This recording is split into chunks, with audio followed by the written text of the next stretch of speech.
I know we've only known each other for 4 weeks and 3 days, but to me, it seems like 9 weeks and 5 days.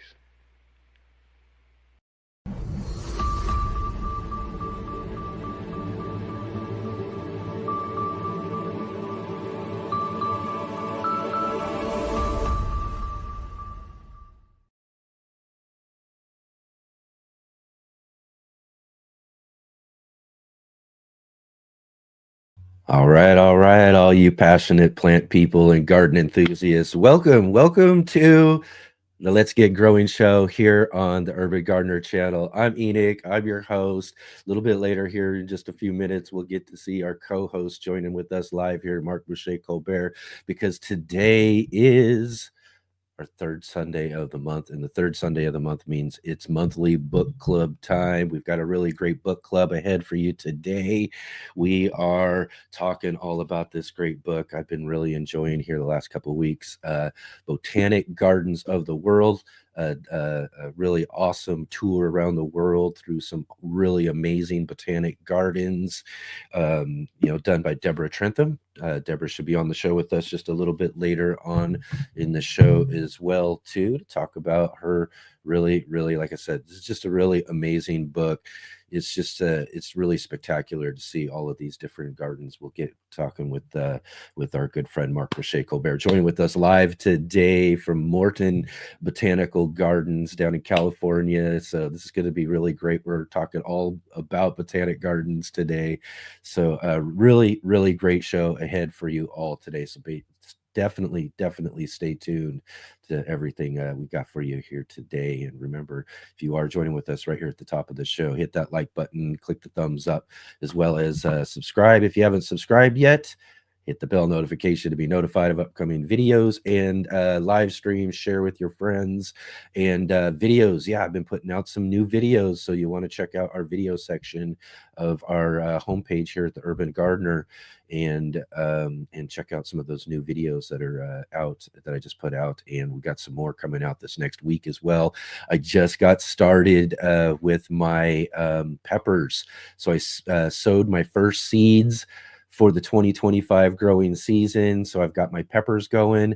So I've got a whole video series I'm planning to do now. So I'm going to take everybody kind of through this whole process, because peppers are one of my favorite things to grow. I grow so many different varieties, and I kind of have this whole system that I've set up over the years that I do in growing out all of these peppers. So I'm going to do kind of like throughout the year, kind of set of videos, a series basically on growing peppers that we're going to do. And I'm going to start launching that series this next week as well too. So keep an eye out on our homepage there. Again, like I said, subscribe and hit the bell notification so you can also be notified of all those videos as they come out here real soon. And again, like I said, remember to share with all your friends and let them know that we're here every Saturday and Sunday at 11 a.m. Pacific Standard Time, 2 p.m. Eastern, again right here at the Urban Gardener channel here on YouTube, with just a really amazing show. We are off to such a really great start so far here in 2025. 2024 was just a really amazing year for us. So again, to really appreciate all of you who join in with us each and every weekend to make this show so special. So again, thank you all so much. And again, a huge shout out to all of you who are watching our replay too, in case you're not here with us live. I know many of you do join with us for the replay of this program as well too. And I really thank all of you as well too for joining with us. And again, for everybody, get into the comment section. Let me know you are here. Let me know what you got growing on. And if you're here with us live as well too, and you have any questions or comments, definitely put those into our chat. And definitely questions later for our guests. Put those in nice capital letters there, and I'll try to get to some of those questions with our guest a little bit later here on the show. So definitely. And follow all of the links down below too. We got more social media, all of that, Instagram, all that sort of stuff down below that you can find there, as well as links to our guests and everything as well too. So definitely follow all the links there. Yeah, man, lots and lots of great things growing on here. Really excited about what we've got coming up here in the year ahead for all of us. all of you as well too in our gardening seasons. It's so fun to kind of get things started and get things going. I've been perusing the seed catalogs now for a while as they've been, and actually there's still some showing up. I had some pop on in the mailbox just the other day too. So still more things to think about as we get moving forward, but got all of my peppers selected out, like I was saying there about our upcoming video series I've got coming up. I've got all my peppers picked out and got them sown, and they're out in our light station, and I'm really excited about seeing all of our different varieties of peppers come to life. And like I said, just kind of get this new growing season started. Really exciting time of year. Lots of other things, though too, that go along with it as well. I gotta get outside and get some things cleared up and work on some things and get things set up. And I have a plan to maybe do a little bit of rearranging and some things on the patio. So it's also time to put in some of those chores that we got to do to get ready for our upcoming growing season when it comes to our outdoor garden as well too. So a lot of things to get cleaned up as well too. We had a couple of like windstorms and things like that have blown through, and some areas of the garden that I just basically left and let it sit, and so now I've got to come back and get rid of some of the old plants and just get things reset up as it'll be time here soon to start getting some of our cool weather crops sown out and planted out in the garden as well too. So right on. And yeah, so again, like I said, really fun time of year. Really enjoying everything that's been growing on, and again too, lots of things growing on here too on the show as well too. Yesterday, if you didn't join with us for the Saturday edition of the show, we had a really fun time talking all about what's growing on down under in Australia, because our guest Marty Ware from Marty's Garden yesterday was joining us from Australia, and they're basically right into their summertime, so it's summertime, well into summertime for them. And so he's got his summer garden growing and all of that. And so it's kind of different to be able to talk with our guests from different parts of the world like that, especially Australia, when they're in a completely different season. So it was a really great conversation with Marty there yesterday. You want to check that out. We also got to meet Scott from New Garden Road as well too. So great show yesterday. You want to go back and check that out for sure. Right on. Let's see, who do we got with us here today? Join with us here. Of course, we've got our good friend Jay. Jay's, I hope you're feeling all right. Jay wasn't feeling as very well today, but I hope she's doing all right and can make it through the show today. So again, thank you, Jay, for even joining with us today, feeling a little under the weather. So joining us from Midwestern Ontario, Canada. Thank you again for doing everything you do to help facilitate our conversation here on the show. And speaking of down under, we've got our good friend Rick joining us, Rick Thielen joining us from down under as well. Thank you, Rick, and good to see you here. And right on. I also see we got Adam, our other moderator, Adam Burley, joining us from right down the road here in Central Point, Oregon. Awesome to see him. And Bowtie Life say, good morning, worldwide gardeners. Yeah. Isn't that close? That's what Gardner Scott says, isn't it? Global gardeners. Gardner Scott says global gardeners, but yeah, worldwide gardeners. That's for sure. That's awesome. Mobius, awesome to see you. Excellent. Thank you so much for joining with us. It's great to see you in the conversation. And yeah, right on. And again, thanks for joining with us as well too for that Halloween show. It was really nice to meet you as well, Mobius. Thanks for coming back to the show. Great to have you here today. And right on, everybody. I see everybody's already having a great conversation. I see Jersey Girl in there as well too. Awesome to have you all here. Again, like I said, we've got a great show for you here today. We've got Deborah Trentham joining with us for her book, Botanic Gardens of the World. Botanic Gardens of the World. Deborah Trentham, she'll be joining with us here in just a little bit later on in the show. And but before we get really moving, onto our book club. It is the Sunday edition of the show, and on the Sunday edition of the show, we do a segment with our good friend Marc Boucher-Colbert called "In the Garden" every single Sunday. We like to get together with him, but the really awesome part about doing the monthly gardening book club, here each and every third Sunday of the month, is we get to have Marc here with us live on the show. So that's really, really amazing. Well, so let's get this in the garden started.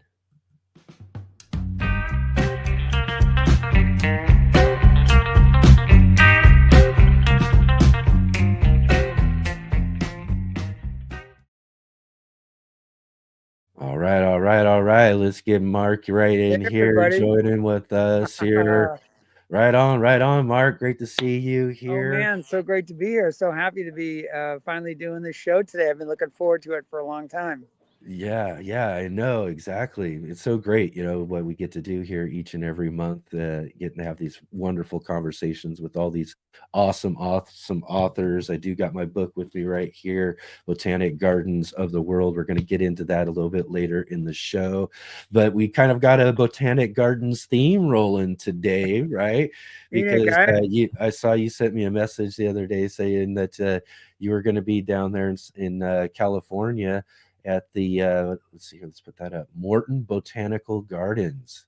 yes, I am sitting at the Morton Botanical Gardens right now. I just thought, so I had a previously planned trip to Palm Springs, and years ago we had taken a family trip down here, stayed at the local Best Western, and we realized that there was this amazing little botanic garden right a short little walk from the from the Best Western.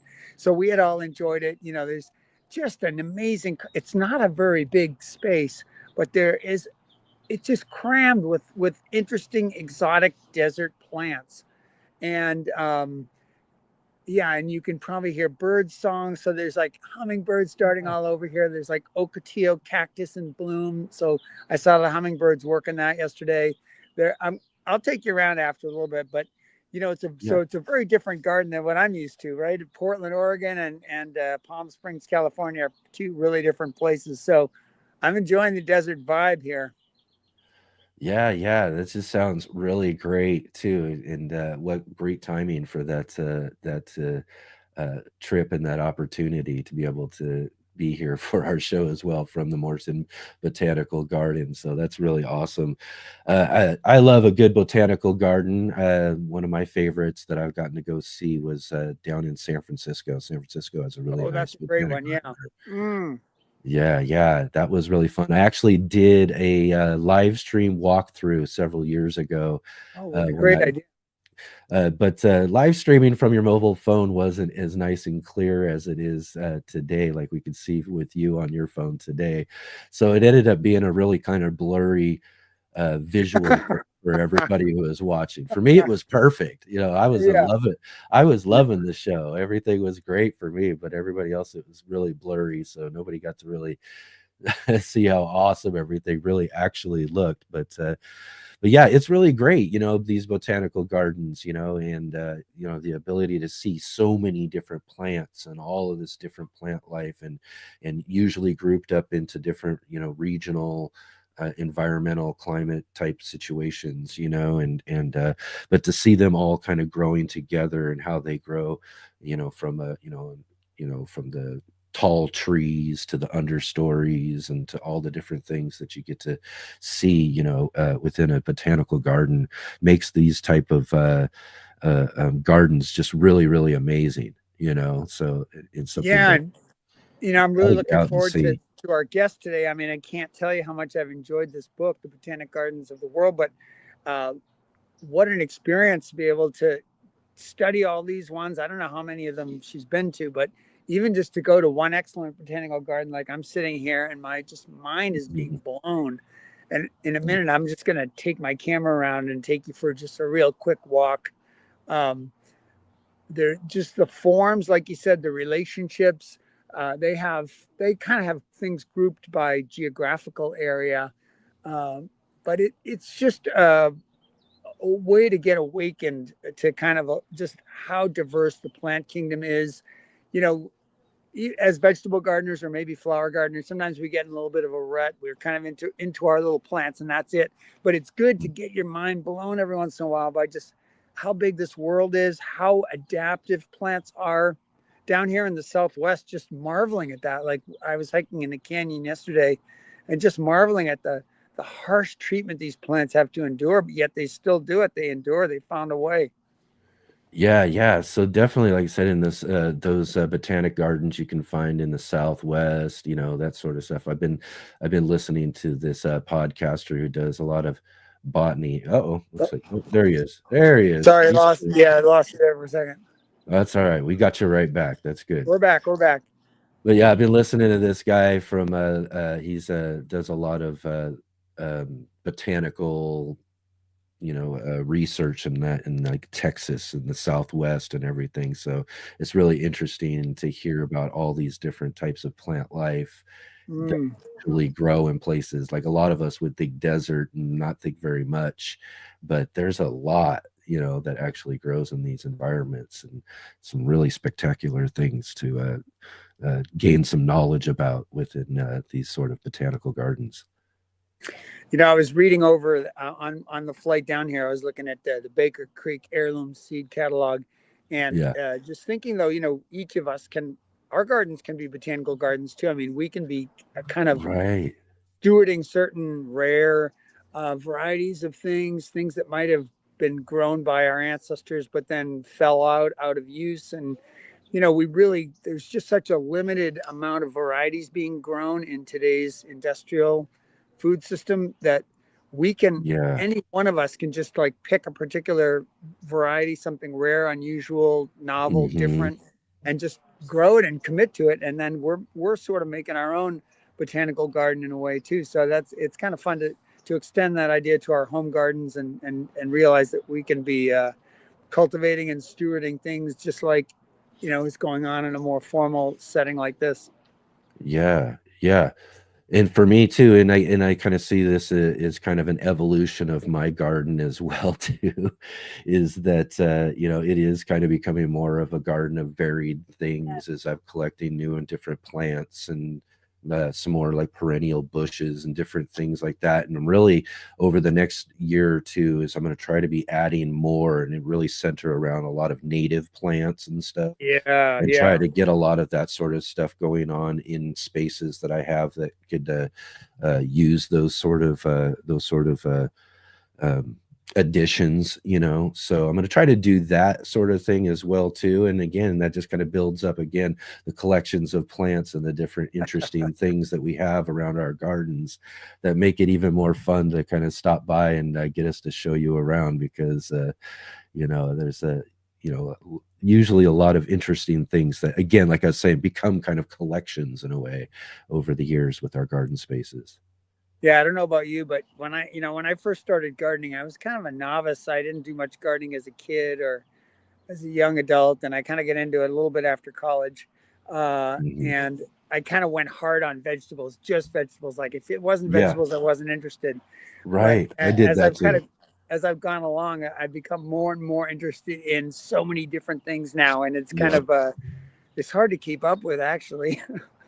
Yeah, yeah. Well, like I've always said, and everybody knows, everything started with like house plants for me. But when I moved to vegetable and fruits and just growing my own food, that was just kind of a big thing for me. And I did a very similar thing. I was like, this is where I centered myself. But again, over the years, the garden just starts collecting. Like I get into flowers. Well, flowers are a great addition for more pollinators, and now that's just kind of naturally moved towards native plants and perennials and things like that. Food, hopefully some nice, good food bearing ones as well too. And just get those things sort of incorporated into the garden, and then it becomes more than just what it was originally intended when I got it going. But that's just kind of how gardens work, right? It's how gardens work. It's probably Yeah, how places like these botanical gardens started too. Just like, people start collecting stuff and then all of a sudden they've got like, I got to put this into sections. It's like you got to organize your sock drawer or something, right? It's like, oh man, I yeah, better put the handkerchiefs over here and the socks over here. So it's like, all right, we'll throw these plants over here. This collection goes there, and then you're just right. adding to it. And we need more land and all kinds of crazy stuff like that. Yeah, yeah, exactly. Like Well, Tony says from Simplify Gardening, forever forever evolving. evolving. I like that. Yes, yes, That's right. right, forever. There's Exactly. no end point. Maybe we gardeners do need multiple lives. Maybe we've got reincarnations as gardeners because we can't ever really get it all done in one lifetime. Exactly. And yeah, too. And I think that's also kind of uh, um, more so this sense of we're talking about these botanical gardens through this really awesome book of the world, but how long and long people have been collecting plants, for how long in our human history that this has been a fascination of ours, Mm, to collect plants and bring them together into gardens, or in a sense, try to propagate them and keep these different varieties and lineages alive and all of that sort of stuff. And I think that's one of the more amazing aspects of this book, is learning kind of really how long we as people have been doing this, and it's probably goes beyond, and the time of some of these oldest botanical gardens that we've read about in this book. But it is just kind of an amazing aspect of how kind of important plants have been to us as people for probably all of our history when it comes down to it. yeah, and in some ways, we're very much removed from that now. I mean, we don't really, not too many people are using plants directly as medicines. And even, with the processed food, a lot of people aren't even really relating to plants as food in that direct way. So it's, Yeah, of course, there's the aspect of beauty and landscaping and the kind of ornamental character, but it's like, why not have it all? Let's have it all. Let's have plants as our, let's care for the plants that are our medicinal plants. Let's care for the food plants. Let's care for the ornamental plants. And some of them are, of course, cross all the boundaries, right? Some of them are medicine, food, and ornament at the same time. So let's do it yeah, all. Let's have it all. yeah. Let's have it all. Right on, right on.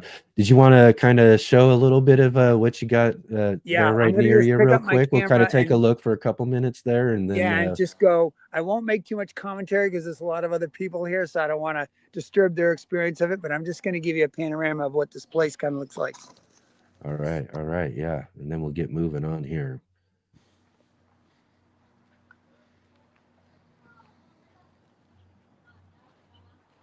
Yeah, yeah, it'd be really nice to be in a botanical garden about now, and especially down there where it seems like the weather is so nice. Yeah, it's really amazing. You just see so many different forms. I hope you can see all the different cacti and agaves and yuccas and lots of hummingbirds flitting around. See, it goes back for a little ways there. There's kind of like little rooms. It's kind of organized into little rooms.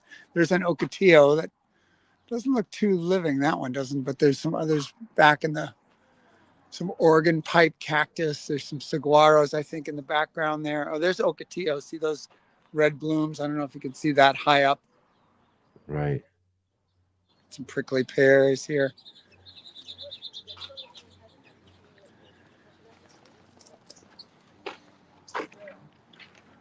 I'll show you some date. Let's see some date palms here too that are right close by to where I'm sitting.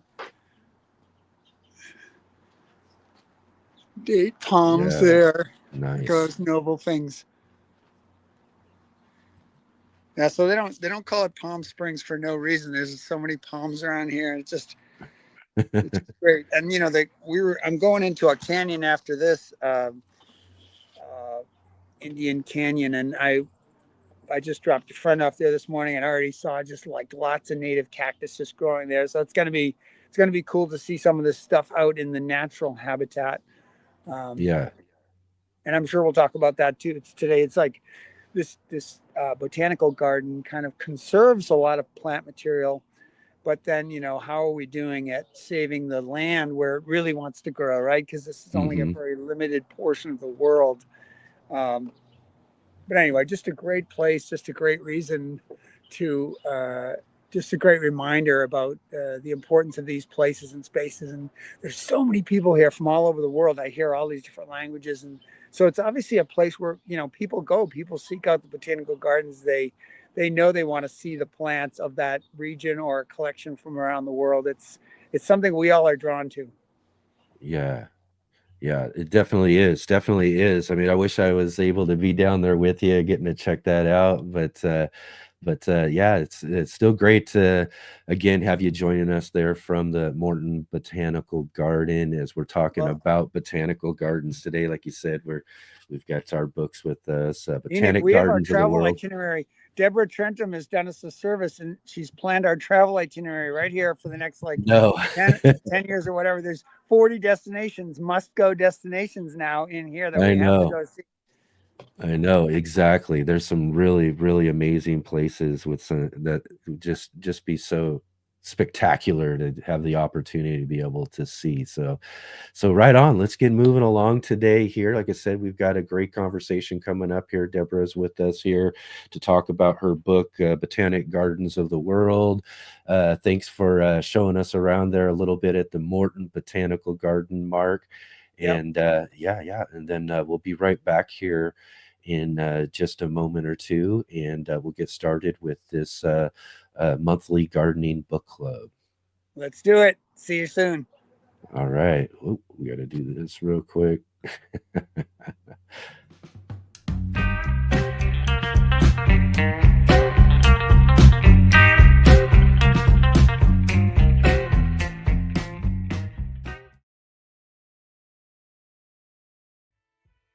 Hey gardeners, thanks for tuning in to our show today. We'll be right back at it here in just a moment. I just wanted to take a second here to highlight our regular videos and features here on the Urban Gardener channel. Our weekly garden journals,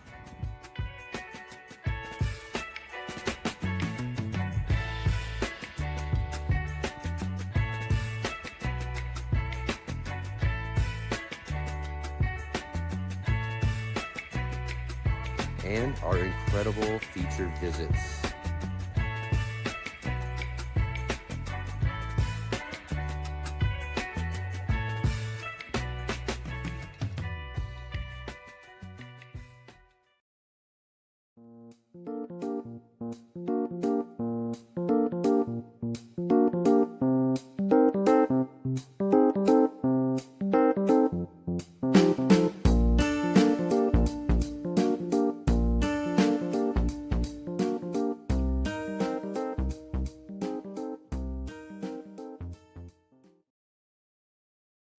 All right. Here we are back at it again. We've got a really great show for you. Like I said, we've got our monthly gardening book club today. We're featuring Botanic Gardens of the World by Deborah Trentham. This has been such a really great book to really sink my teeth into. There's so much awesome gardens in this book here.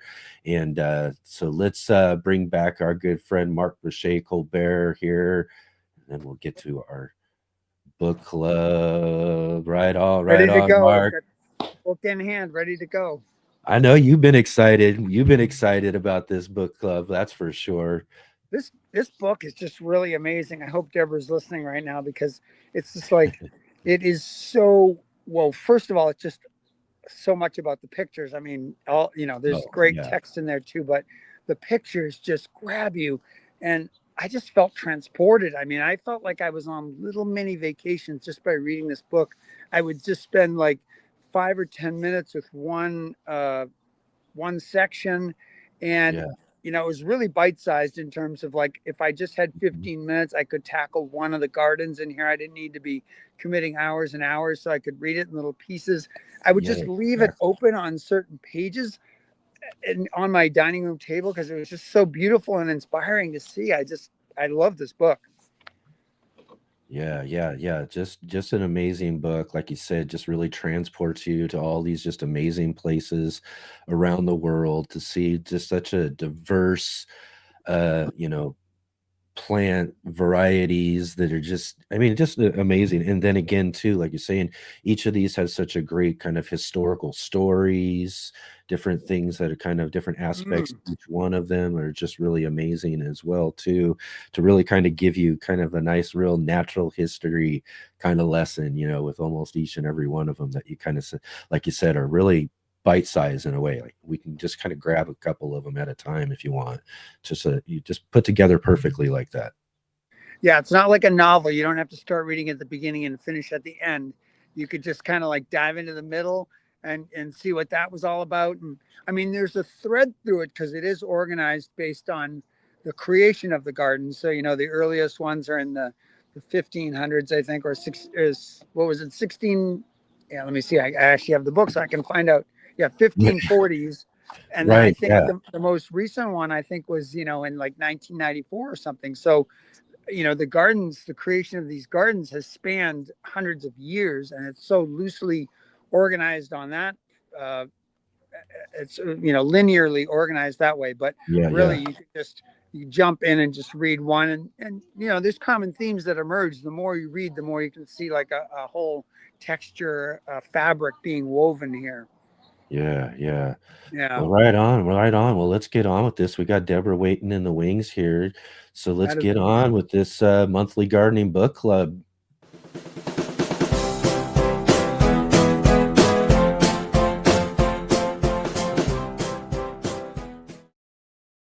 All right, all right, all right. Let's welcome into the show with us Deborah Trentham, author of the book Botanic Gardens of the World. Thank you so much, Deborah, for joining with us here on the Let's Get Growing show to talk all about this just really amazing book. Me and Mark were just kind of talking a little bit about Deborah. Yeah. All hail all hail your amazing book. All hail. Yes, yes. Awesome. Just so great. This is really, really just a really amazing book. We'll talk all about it here just a minute or so. But I want to give you kind of maybe a minute or so here, maybe to introduce yourself to everybody. Tell us a little bit more about yourself, and what you do and all of that, and what kind of led up to writing this amazing book.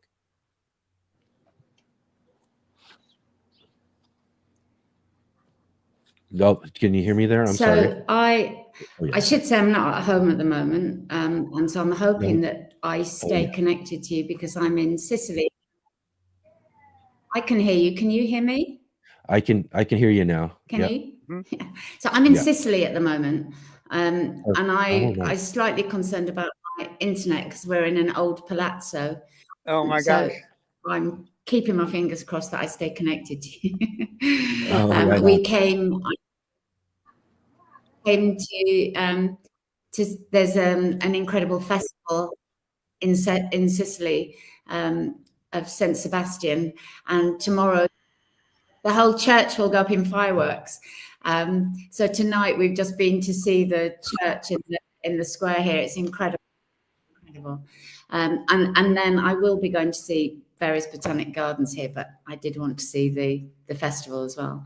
So I'm a garden historian, but I actually studied history of art and went to work in the National Gallery in London. And one of my jobs was dealing with catalogues that were sent from around the world to decide whether I worked in the libraries and archive of the National Gallery in London, and to decide whether the books stayed in our library or went elsewhere. And one of the things that used to happen were private view tickets would come for exhibitions. And if the curators didn't want them, they'd come to me. And that was my nightlife as a, just finished university, free drinks. Oh. Uh-oh. Yeah, we're losing you a little bit. It's yep. I guess that might be, like she said, something we might have to deal with there. Hopefully, she'll be able to get back on there. Let's see here. Oh no. Oh my gosh, that would be the ultimate teaser, right? Just to have heard that much from Deborah Trentham, and that's it. Right. I know. Hopefully, she'll be able to hook back up with us there. But we are kind of dealing with the situation where, having her join with us on location in such a such a really interesting place too. So that's something else. But yeah, let's talk a little bit more about this, Marc. Tell me a little bit about, Well, okay, kind I'm just going to show you the first of, page we'll see if we because get it back to that. totally captured my mind.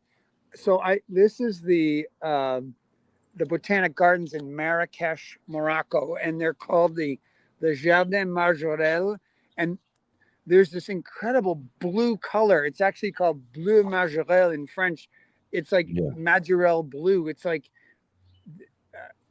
the fashion designer Yves Saint Laurent took this over with his partner, and yeah. turned it into just it looks like an amazing. You can see all the cacti and everything, but like here I am in this garden. I can just imagine like if everything were painted this regal blue behind, how much these Yeah, cacti would just pop out. But I gotta say, like that has gone on my travel itinerary. Like I must see this garden. Somehow this thing is so enchanting, and really that's what many of these gardens seem to represent. It's like the best in architecture, hundreds of yeah, years of culture, and then the plant palette as well. So there's this whole collaboration between the physical location and what it brings together in terms of the architecture and the traditions of that particular country or culture, or maybe they're mhm, borrowed. Maybe there's some ideas from ancient cultures and yeah, such brought in. But this interplay between culture and plants, and it's fascinating, and these are some of the greatest examples, really, of that around the world. yeah, yeah. I see that she might be trying to get in here. I don't see her on there yet, but let's maybe she's still trying to load up. Well, as soon as I see her, we'll try to pop her back in there too, and we'll try to see if we can't get some more inside information on this really great book. But yeah, I mean, those are some really great points too, some really just fascinating architecture, and especially some of these just like glass greenhouses that you'll see in a lot of these different botanic. Yeah, Isn't it just the structures and are just completely amazing. yeah. I mean, some of these places weren't possible until the technology evolved, the building technology, such that these huge glass houses could be created. And then it seems like there was a mania to reproduce them around the world. Like as soon as Hmm. I think they talk about the Crystal Palace that was created for a London exhibition in like the 1850s. And then all of a sudden, once people realized that this kind of light, iron framework could be made with these glass panels and in huge structures, then all of a sudden you saw these amazing palm greenhouses. And I mean, you're talking like maybe 70 to 80 feet tall. So huge, enormous Yeah, palm trees can grow inside these greenhouses. It's really, really astonishing. yeah, yeah. Just really crazy to imagine, being inside of a building, and in fact, I've had kind of this experience up in Seattle there where we go to the Northwest Flower and Oh, Garden yeah, Show, yeah, yeah. Tell us going about. to the Amazon spheres, and they're Yes. just big glass like bubbles, and one of Yeah. them's about, 3.5 stories, tall, Mm. and inside of it they've got trees growing, and you can walk around on these walk paths that they have right up at the top of the top story of the trees there, walk these different levels of all of the things that are growing there. So I can imagine that as well in some of these other really larger greenhouse glass structures that they've got there for that. And then the cool experience though too is like when it's raining outside, Yeah. and for these big bubbles, these glass places that they got, you got the rain that's just going and flowing off of it, but you're inside and with this, really cool like jungle and everything but it's it's separation of the elements for sure, which is kind of fascinating. I mean, it's kind of curious. One thing if Deborah comes back on and we can get her to talk about this is, how many of these plants were taken across the world, and there's a whole Yeah, colonialism piece that we have to address, and that Deborah talks about in some of the profiles. There's certainly that kind of a legacy, but from the plant perspective, it's like, there's botanic gardens in Sweden and Copenhagen, Denmark, and such, and it's like, how do some of these tropical plants adjust to that lighting regime. And I know sometimes they've Yeah. artificially modified the lighting and such, but there just is that thing of like, wow, how did it? You can certainly heat a greenhouse, but then what about the light that it needs? And it just like, Right. I think we talked about this a little last night. We were on the phone talking about this, and it's like how many plants failed in the attempt to Oh, can you grow imagine? these botanical gardens, because whether through transport, I mean, it's like early on, it's like you're putting these things on a transatlantic Yeah. ship that's being jostled around. It's got all kinds of sea, salt water, air, and Yeah. spray and vapor. It's Yeah, I all remember I was telling you, I was like imagining, like, we see these charts or graphs or even now digital things where you can see all the ships going around, the yeah, world. But just imagine that same graph looking at all the different ships back in those days and imagining what they're carrying. And you think about of all these other commodities and things that they could be carrying, but yet thinking of all of these different boxes and boxes on these ships that had to be full of different plants. And yes, because people were bringing these into all over the world, we were moving plants around, and again, you can tell that by the numbers in these collections at these Botanic Gardens. All right, so I see Deborah here. Let's see if she's connected back up. All right, here, fingers crossed, fingers crossed. right. Let's pop her back in here. Woo, there we are. I'm so There we sorry. are. Thanks, Trim. I'm using my friend's phone. All right. It's not working. Yeah, I'm hotspotting her. Oh. She's got 5G. I'm only 4G. Oh, nicely okay. done. Oh, okay. Perfect. Yeah, well, awesome. Excellent. Good to see you back. Okay. Right on. Enoch Right and I on. were talking earlier. We said with a live show, you never know what's going to happen. So it's just all we embrace. I kind of brought this on myself, didn't I? I've got very by bringing it up. Why did I even bring it up? Right. Yeah. I think it's my fault. Staying in a building with old, crumbling old walls, and anyway, I'm here now. So what do you want to ask me? Ask me some questions. Well, so you were telling us a little bit about the origin of this. You said you were getting these kind of tickets and your night work. Tell us more about that. They would people will, people with galleries that had shows on would send invites to the curators at the National Gallery, and if they didn't want them, they would all just come back through the post within the gallery to me. And so I would then go to these shows and drink wine and eat canapes for free with my boyfriend. We'd come from university, we had no money, and that was our only nightlife. And at one of these shows, I met one of my old tutors who said to me, it was a Jasper Johns, actually. He was a Jasper Johns expert, and it was a Jasper Johns show at the Anthony Doffrey Gallery. And he said, there's a new MA starting, Master of Arts, and I think you'd love it. It's about country house studies. Oh, wow. And he said, but don't come this year. Never do a university course in its first year, because it won't work. Wait till the second year and they've ironed everything out. So I thought, oh, what can I do?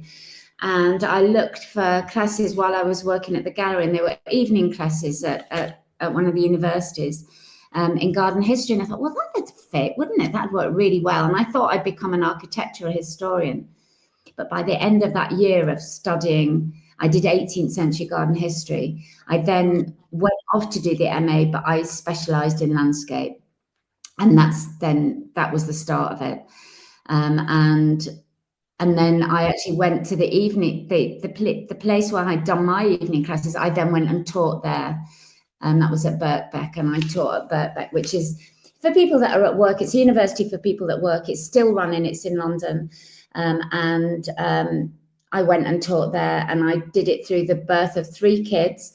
And my husband used to drive. I used to teach at a college right on the edge of London, and my husband would drive up with my baby, my first one, Alice, and I'd breastfeed her in the car and then run back into my class, and he'd drive off again. And Maple Manor is this incredible garden in London.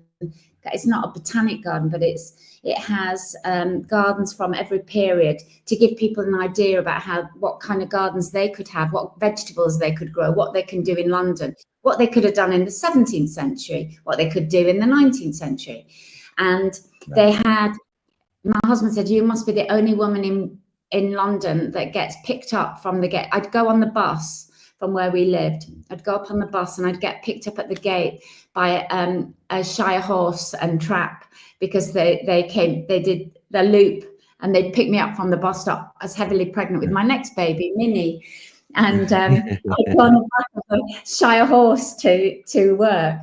And we also had ferrets there, and we had people with learning disabilities and different abilities would come and help out, and they'd do things like walk the ferrets. My husband said, "You must be the only woman in London that works somewhere that gives her a lift on a Shire horse and has people walking ferrets on leads." And I think it is the only place in London. It's a very special place. And I taught there, and I taught history of architecture, history of art, and garden history, and I started there. And that was when I had my, as I said, my first baby, and Alice will be 24 in April, so that's 24 years of teaching garden history. So that's how I started, and then since Deborah, then would you say the name of that garden again? It's called Capel Manor, Capel, Capel Manor. Nice. And they do lots of courses for people with all sorts of abilities, and so that you can study horticulture there, and you can, or arboreal culture, all sorts of things you can do there. It's a really wonderful place, actually, a really wonderful place. And it's still functioning, and it has all these different little gardens that you can go and see. It's great, actually. There's lots. It's a funny little area. It's just on the edge of London, where the M25, which is the motorway that encircles London, it's just there in North London, and it's actually on the site. It's within walking distance of one of the most incredible Elizabethan gardens that ever existed in London. The biggest, it was called Tibbles, spelt Theobald's Palace, and it was lived in by the Cecils until James I decided that it should actually be a king that had that garden. Thank you very much. But it was the biggest garden ever. Elizabeth I used to stay there. And a little bit of it now is part of a public park called Cedars Park. Incredible. So it's a very historic site up there, very historic. So yeah, so really you've wonderful. this book is a sort of a natural outgrowth of what you've been experiencing since you started, in a way. Yeah. It is, and it isn't. One of my specialties, I love Italian Renaissance gardens. Are one of my favorite things. And now I love Italy, which is why I'm here now. I use lots of excuses to come here, but any excuse is good enough for me.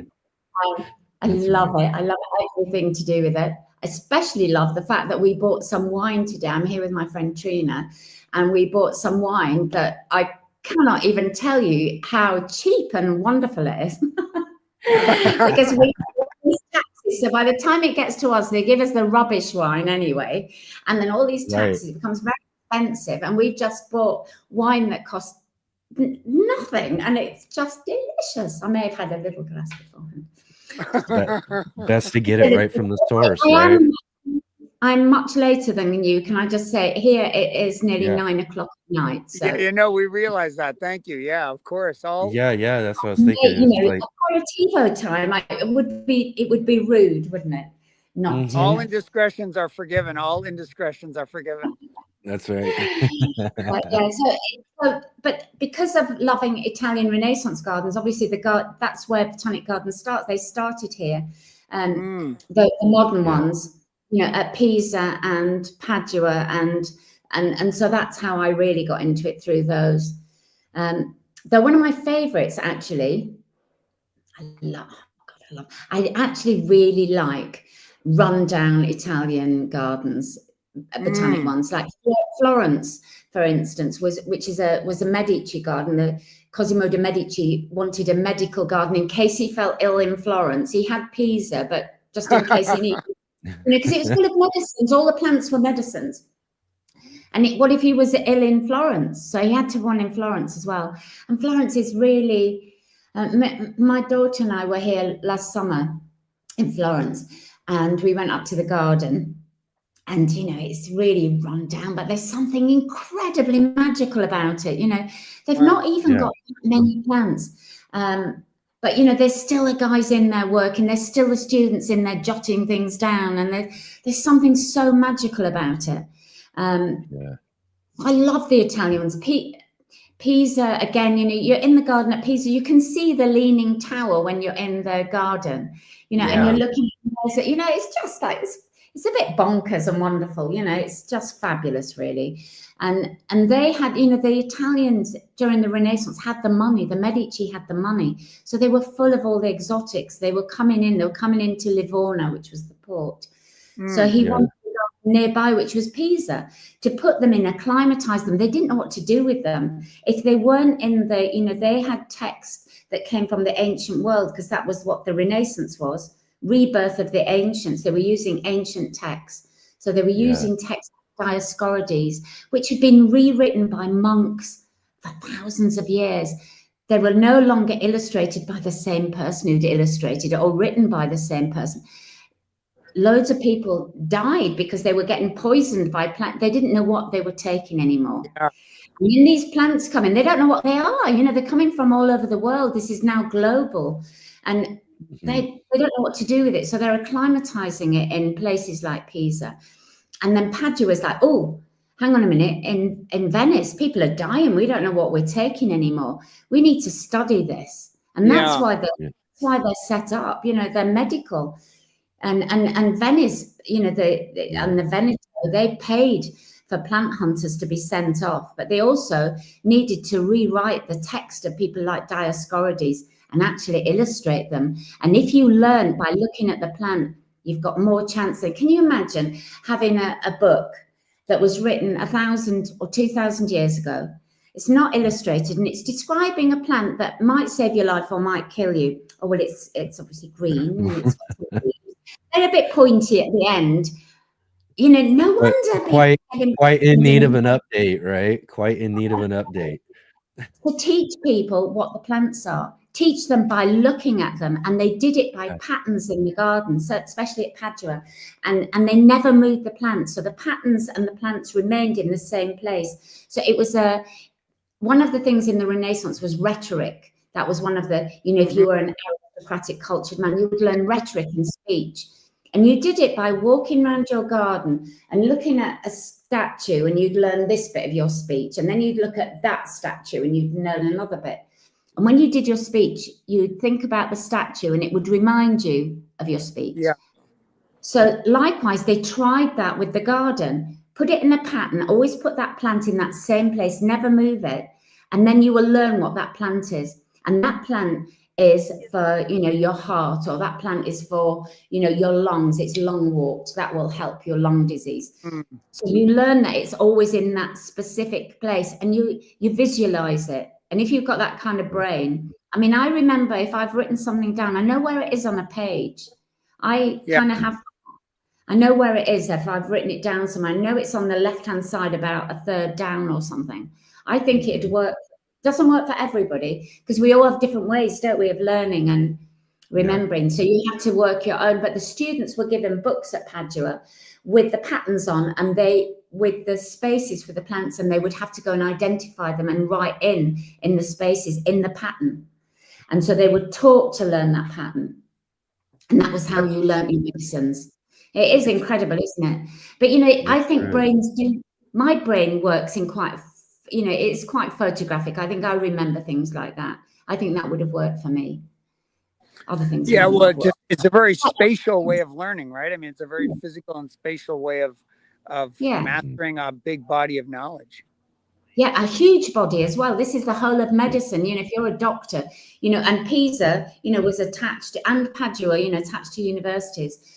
And, you know, Pisa particularly with being that I put down as the first, right next to the medical school.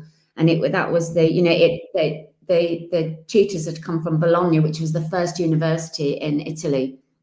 So that was, you know, it was learning. It was, you know, academic learning.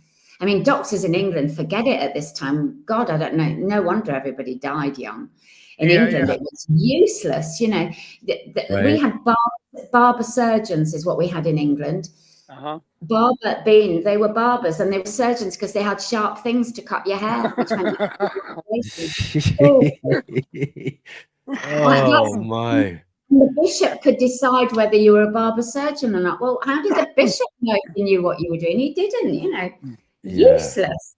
It was only when Yeah. we sent people to Padua to learn that they came back and we Yeah. got proper doctors in England. Very important, this. And then they go from Italy and they move, they move across like Leiden, which is one of my favorites. It's fabulous. It's Leiden is one that I'd recommend. I like the little ones as well. Leiden's early, following on from then. It was Clusius that was there, so great a plantsman. He was trying to name things as well, was Clusius, and he had this ordered garden which they've recreated. And usually I hate that kind of stuff, and I didn't think I'd like Leiden. And then when I went, I loved it. So obvious question. Have you been to all the botanic gardens you profile? I haven't, because the book publishers didn't pay for any of my trips. So I had to do it myself. So I wasn't going to So I wasn't going to pay to go. I couldn't afford to go to Mauritius. They paid me in minuscule amount. So I couldn't go to places like Mauritius, but I did do just about everyone in Europe. And I did my family felt mad. So I'd say, I remember one, I said, will somebody does anyone want to come to Madrid? And I was like, Mum, not again. I was like, look, come on, does somebody want to come? We'll just go for a night. And they're like, not again, Mum, for a night. And I try and take for a night somewhere. Come with me, come on, it'd be fun. And actually, me and my husband did do the Madrid. And we went, oh, come on, I'll come to Madrid with you, but just for a night. And we turned up 1st of June, and it was in a heat wave. And we turned up, and it was 40 degrees. And he said, I hate you. He can't stand the heat. And then we went to the Botanic Garden in Madrid, and that's his favorite. That's my husband. My husband's a cinematographer, and he's actually doing the photos for my new book that I'm working on now. But he came there with me, and he said, when I said I was doing this, he said, oh, my favorite's Madrid. And I was like, oh, really? I was surprised, but it was incredible. We got up early in the morning. We'd arrived the night before. We got up early to go to. So when we arrived in this terrible heat wave, we went to the Prado. I thought at least the Prado will be air conditioned. And in Madrid, this street where the Prado is, it was set up as a street of learning. So that's where all the scientific institutes were. So it's all on one street. There's the Prado. There's the Thyssen-Bornemisza, and there's the Botanic Garden, all on this one street, and lots of other things. And I said, let's go air conditioned. So we did the Prado. Then the next morning we got up early to go to the Botanic Garden, and we went in then, and it wasn't too hot at that point. And we walked in, and as we started in the garden, and it's beautifully laid out and restored, there was a flamenco guitar playing on the other side of the railing. So he was in the street, we were inside the garden, he was sitting and we walked, and it's full of cats. There's all these cats coming to see you, and they look after the cats there. They're new to them, and they feed them. And the cats were there, and there's this flamenco guitarist, and you walk around the garden. It was very magical.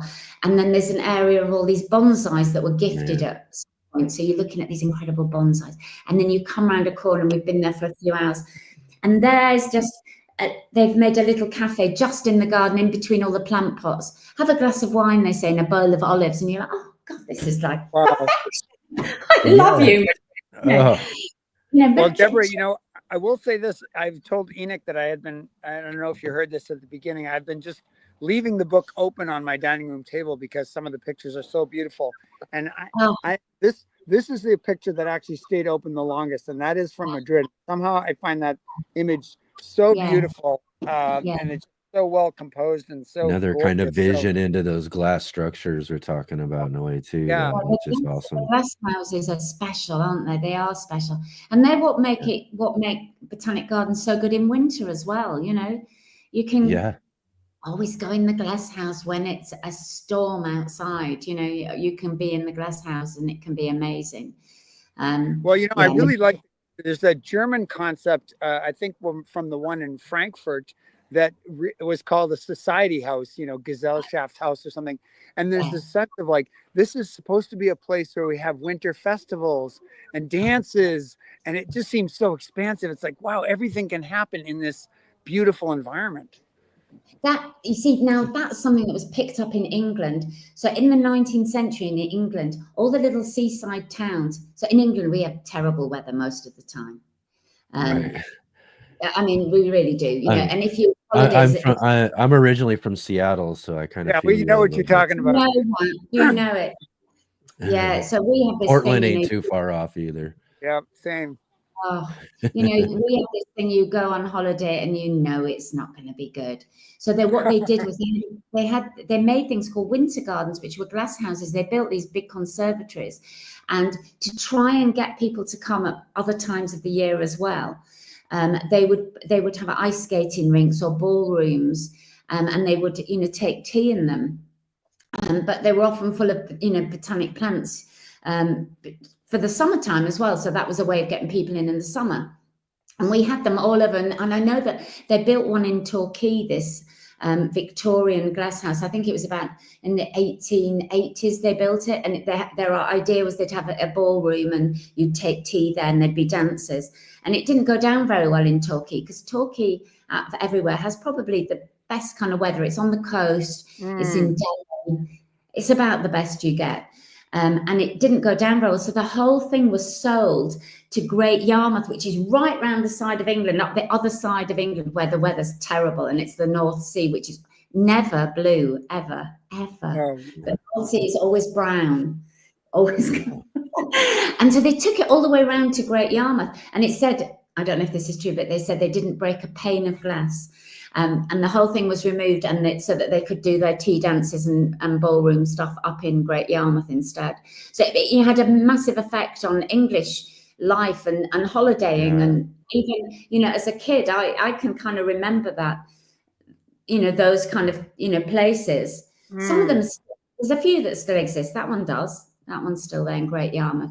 But they're not sort of as botanical as we might hope, but they were inspired by that. And I think anything that gets people out into an environment with, with things that are growing, it can only be good. It's good for everyone's mental health to be out there and doing that.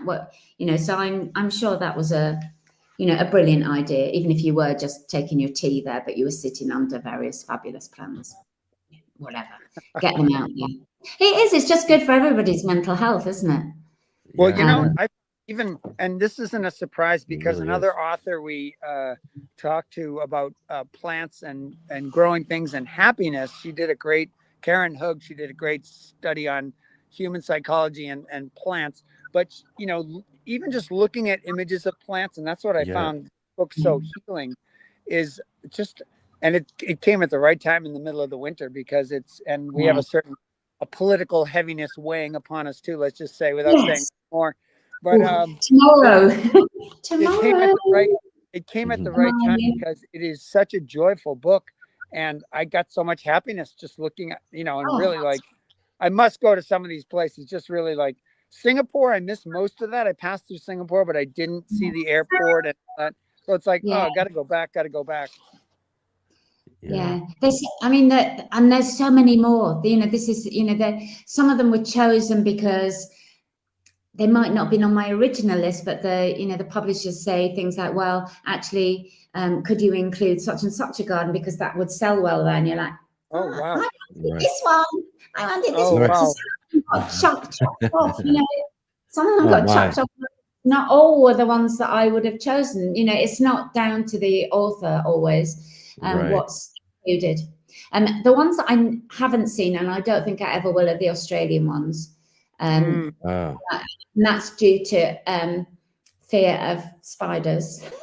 Wow. I was just gonna say, one of our viewers, Rick, he's from Australia, and he was asking questions on thoughts on Southern Hemisphere botanical gardens, because he's from Australia himself. So they have a different mindset because they're used to those things. I was listening there's a wonderful podcast by a designer called Bella Freud.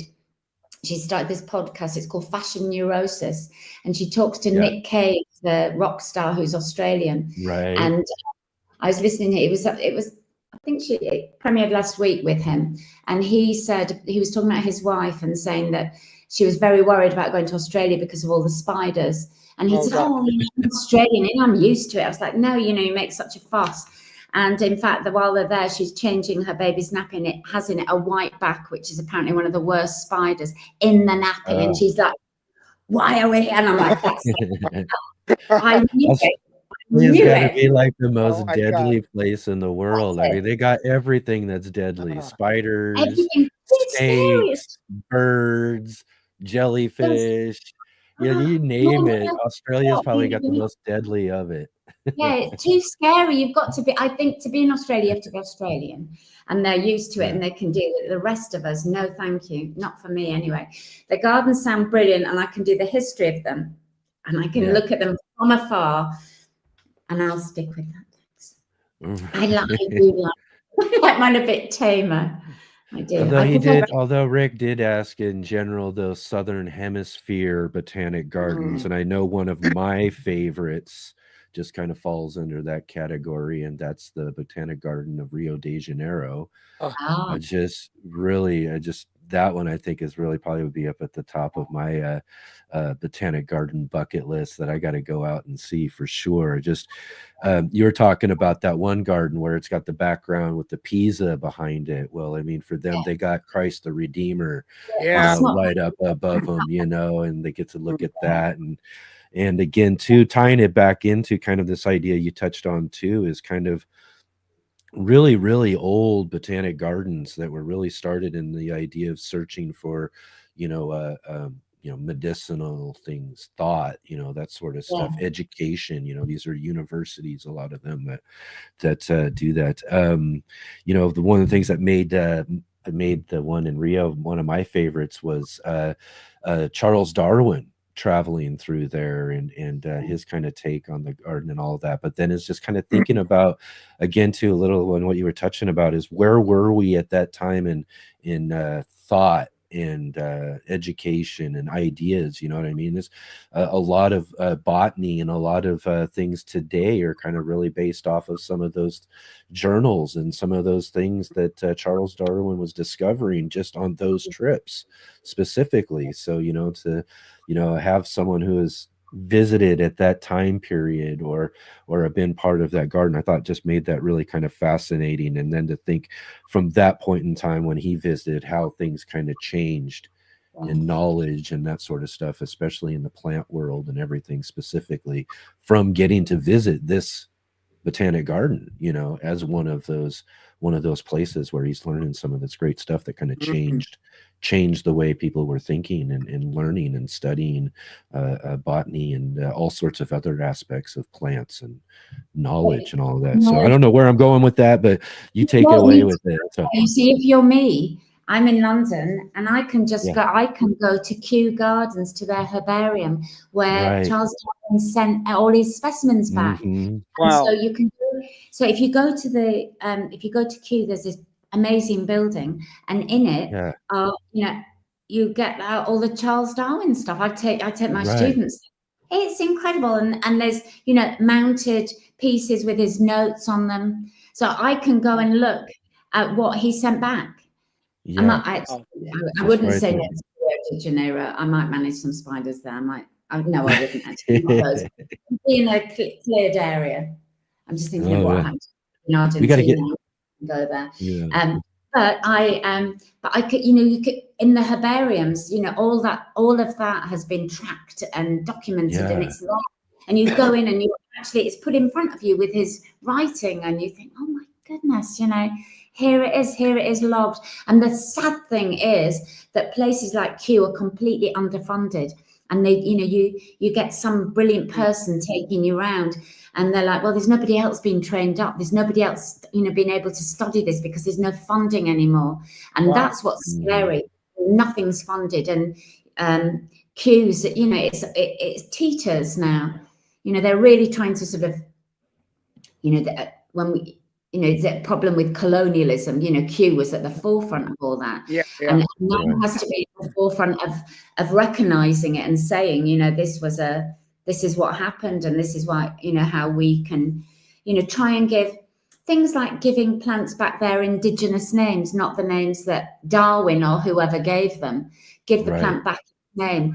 Give it back to the community that it was taken from when they were all their fields were taken away and some crops were put in by British colonists or whoever went there, and indigenous plants lost.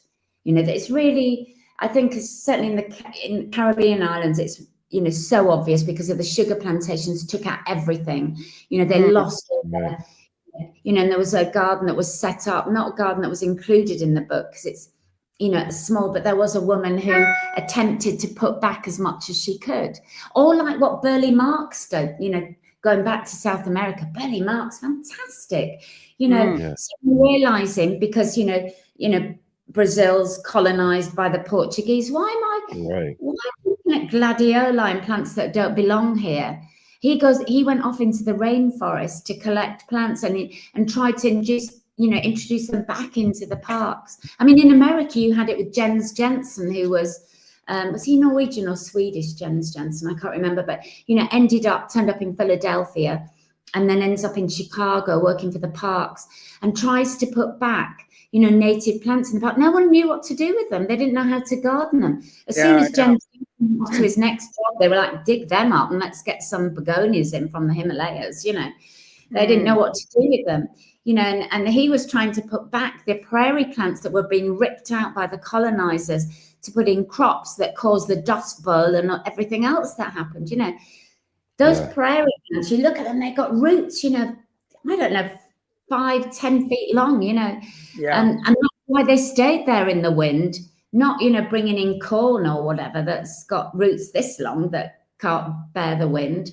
That's why disasters happen, because man comes along and thinks, I'm going to get rid of this and put this in. No, it took 1 million years for that grass to decide I can live here, thank you.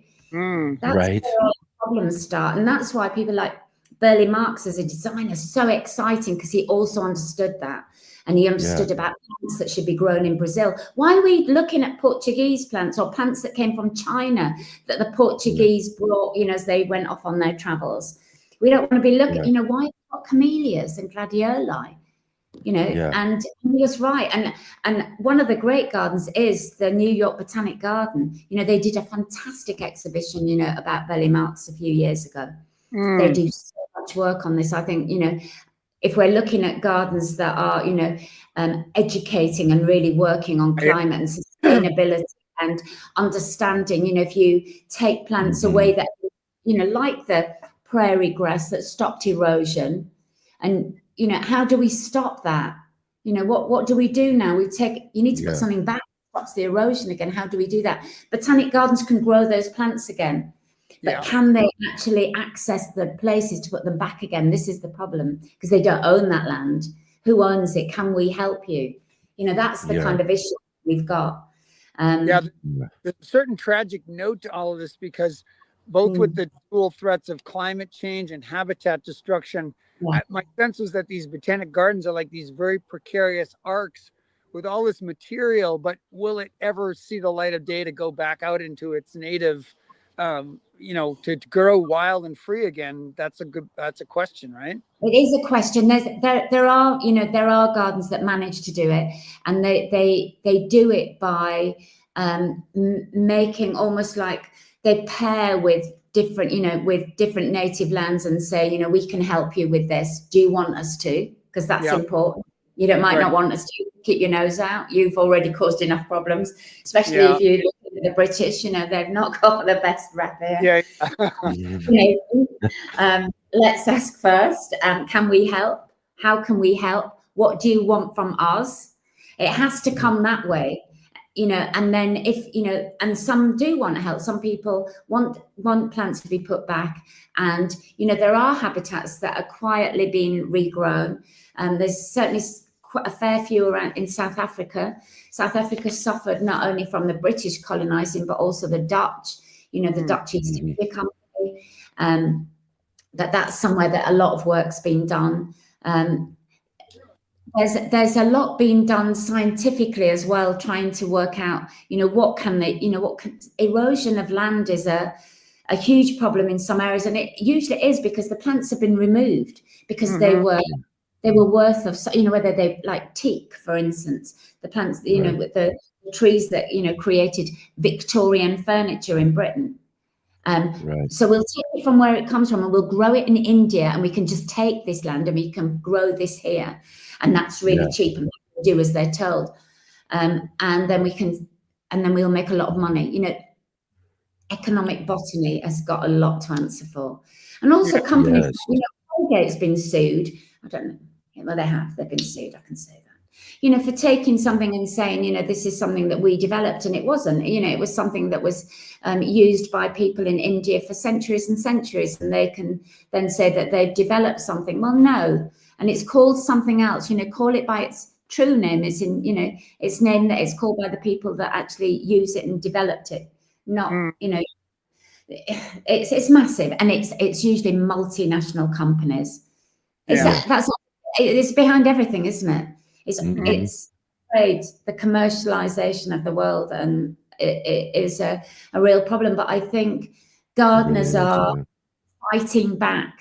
There's a lot of them, and they're fighting back. And there's lots of guerrilla gardeners in England and Great Britain and in London that go out and they plant up in the.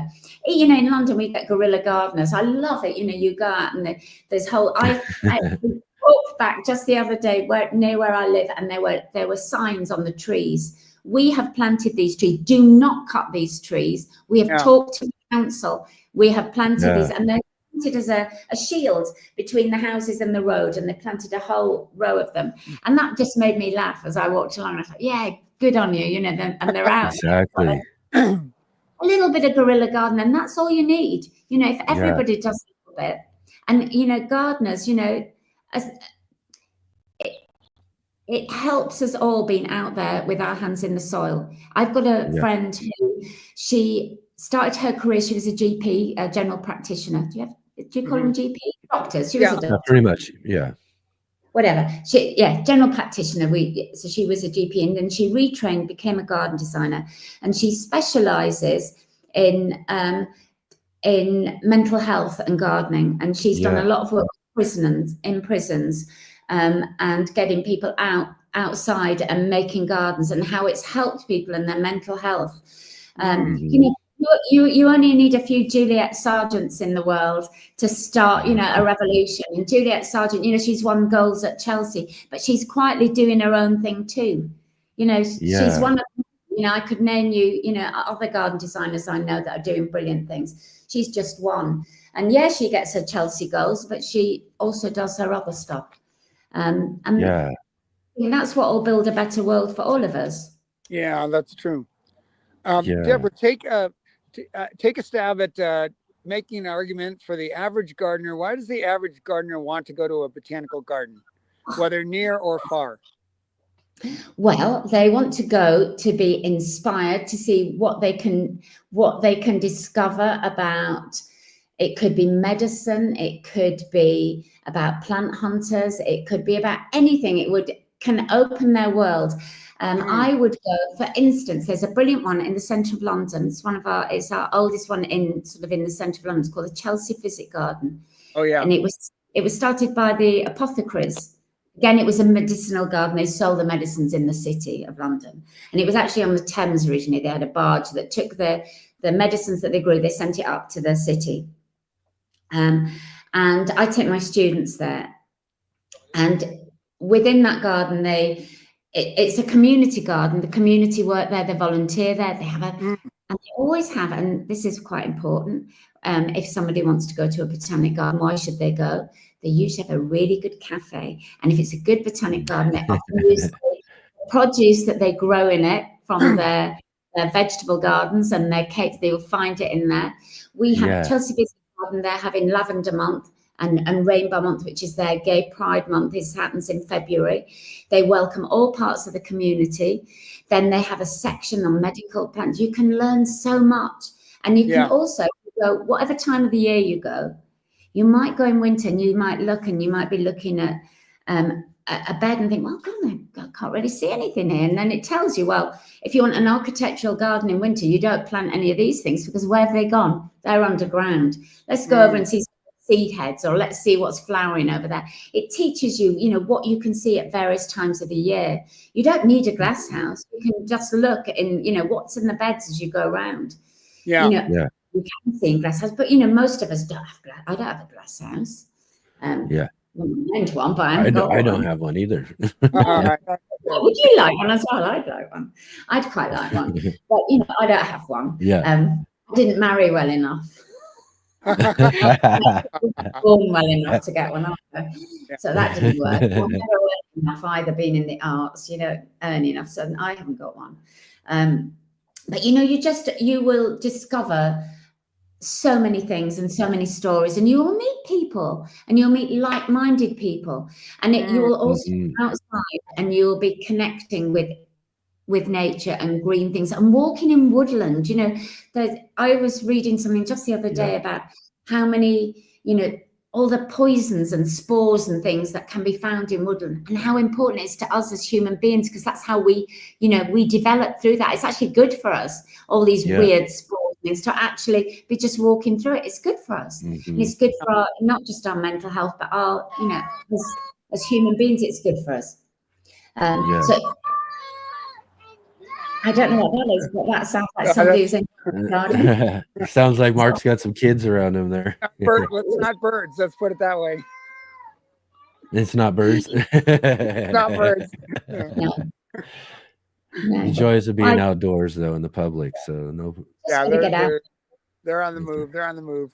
I guess some kids weren't that appreciative of the cactus collection. I think kids in gardens is interesting. I've had students. I've been as I say, been teaching garden history for a long time now, and my kids have grown up in gardens. Obviously, and our holidays have been spent visiting gardens around the world. That's what they've done. People said to me, how do you get your kids to go and not mow? And I said, they think it's brilliant. They're like, it's an adventure. There's a garden, I didn't like it very much. There's a Victorian garden called Biddulph Grange. It belongs to the National Trust, it's Staffordshire. And it's Victorian, and it's a garden. It's got china. You can go in a Chinese garden. It's got little Japanese bridges. It's got an Egypt section, because he was Victorian. He collected everything. So there's an Egyptian section, go through the Sphinx. They thought, my little boy was Indiana Jones in that garden. And they just, I would be going around, jotting things down, thinking, I don't really like this. I'm not very keen. And my kids said, that's the best garden we've ever been to. Oh, what was that garden we went to? That garden where, where there was China and Japan and, and they know, know that the plants they saw in the China bit came from China. Well, they're like 6. Hey, that's how, my kids grew up with that. My eldest daughter is going to be, she is very talented. She's going to be drawing the plans for my new book on English gardens. She's doing my garden plans. She'll be my illustrator, and my husband's photographer. But this is, this you open a world to them. Renaissance Gardens, taking them to the Sacro Bosco in near Bamazzo in Italy. That's a garden of monsters. Huge, colossal sculptures of dragons and elephants made in 1550. My kids, that's what they were used to doing in their holidays. They didn't go, they've never been to Disneyland. They probably would have liked to, but instead,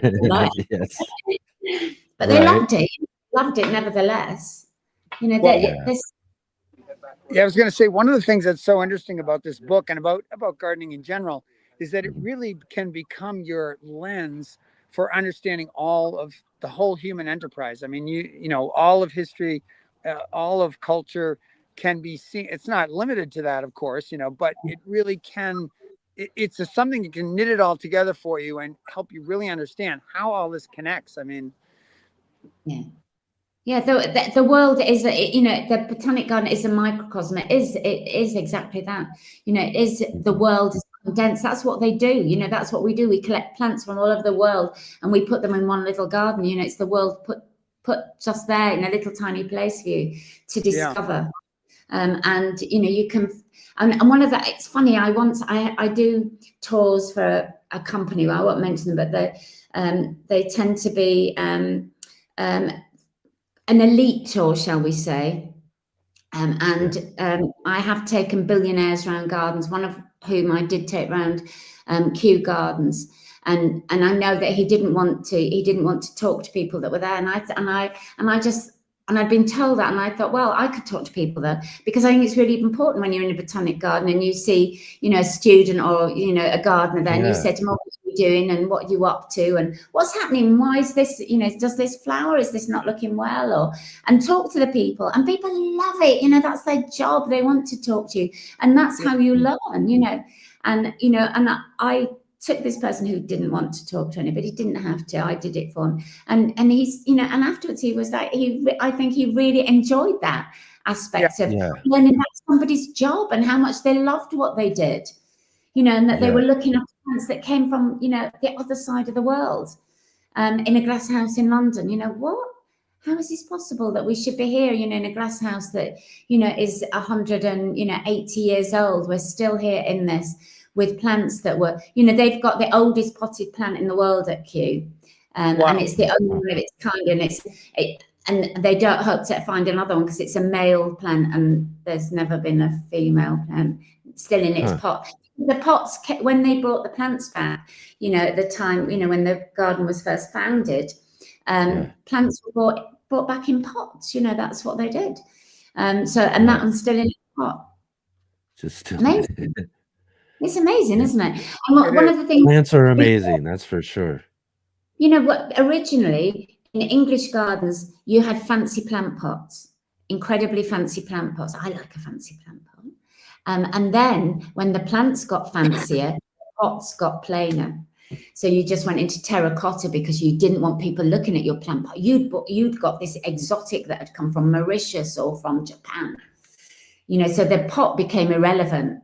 And it was, that's how it changed. It went from your fancy, Elizabethan plant pot into a very plain terracotta one, because it was the plant that became important. And that was, that was the thing, the collecting, the owning. And I think people still do that. They still want the rare. Everyone loves something. If we go to a garden and somebody says, oh, this is a such and such a lily, it's the only one. We did this actually quite recently at the physician's garden in London, and they said this is the only lily of this kind in the whole of England. And everybody rushed with their phones, to take a picture. It was very, very plain little lily, I've got to say. I've seen much fancier ones, but everyone wanted a picture because it was rare. And I thought, look at you all. I did it as well, to be honest. Absolutely, right. If I could summarize your book in 2 words, it would be these 2 words. Tell me if I'm right or not. Amazon lily. Yeah, lots of us. Oh, how about, I'll give you another one. How about the corpse flower as well?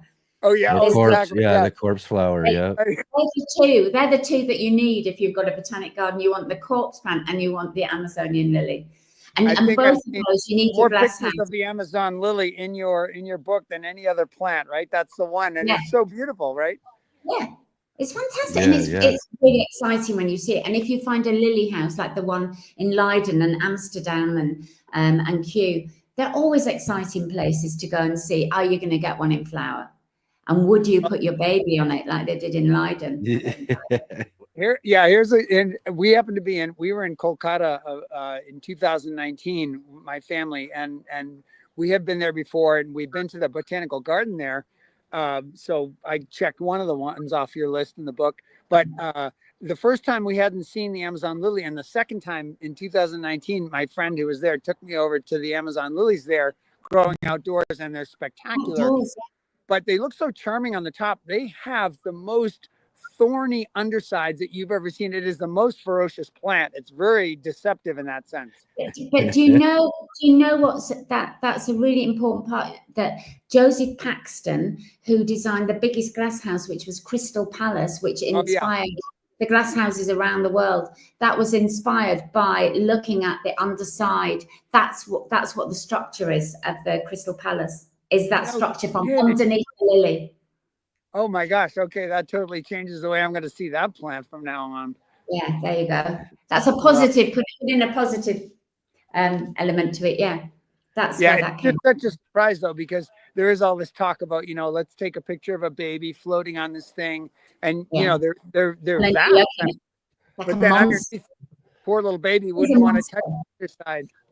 No, Yeah. well, I wouldn't put my Another baby on. another reason why that one in Brazil is one of my favorites there too, is that you got them out in the natural That's habitat it. and everything, Even like that. Isn't that amazing? Yeah. Whereas, like all the Yes. other gardens are in the glass houses and everything, but yeah. Yeah, we've got no choice in Europe. This is what we have to do. Just got to do it if you're going to have them, right? Got to do it if you've got to get your Amazonian lily. And who are you if you haven't got one? And of course, that was the aristocrats that got them first. The Duke Right. was the first. Up at Chatsworth in Derbyshire. Honestly, it rains nearly every day in Derbyshire. Believe me, I know. Our great Auntie Right. Chicken Legs lives in Derbyshire, and it always rains there. She's always wet. But they built a big glass house, huge conservatory, and just for that, for the lily. Oh, here's a question. Enoch and I were talking before you came on. What happens even if you build a conservatory or glass house and you modify the temperature? What about the light regime for these plants that come from somewhere that's got a much different intensity of light and duration during the day? How do they endure these gray periods? How does this work?